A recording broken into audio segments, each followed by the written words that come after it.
अधिकारी ने सेब का एक छोटा सा टुकड़ा खाया, लेकिन तभी कैदी ने एक ग्रेनेड निकाला और उसे मस्ती में चबाने लगा। कैदी की मुस्कान देखकर अधिकारी को गुस्सा आ गया और उसने जोर से उसके पेट में मुक्का मार दिया। उसे लगा कि इससे कैदी काबू में आ जाएगा, लेकिन कैदी ने सरेंडर करने के बजाय जोर से उल्टी कर दी और फिर अपने मुंह से एक लंबा रिबन निकाला, जिसके अंत में जर्मन साम्राज्य का मेडल था। अधिकारी का चेहरा गंभीर हो गया और उसने गुस्से में पूछा, ये सब क्या है? तभी अचानक एक अलार्म घड़ी की आवाज गूंज उठी।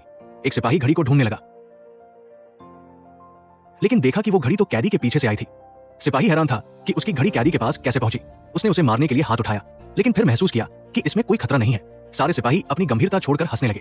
वो अब कैदी को एक जोकर की तरह मान रहे थे और उसका मजाक उड़ाने लगे, लेकिन उन्हें नहीं पता था कि ये सब एक बहुत बड़ी योजना का हिस्सा था। कैदी ने उनके बदले हुए मूड को नोटिस किया और अपनी बेवकूफी की एक्टिंग को और आगे बढ़ा दिया और ज्यादा नाटक करने लगा। फिर अचानक उसने भागने की कोशिश की। अधिकारी ने तुरंत सिपाहियों को आदेश दिया कि उसके पीछे दौड़ो। जब वो दरवाजे तक पहुंचे, उन्होंने देखा कि कैदी एक लकड़ी के ड्रम के साथ भाग रहा था। सिपाही फिर से आराम से हंसते हुए उसका पीछा करने लगे, लेकिन जैसे ही वो ड्रम जमीन पर गिरा, कैदी गायब हो गया।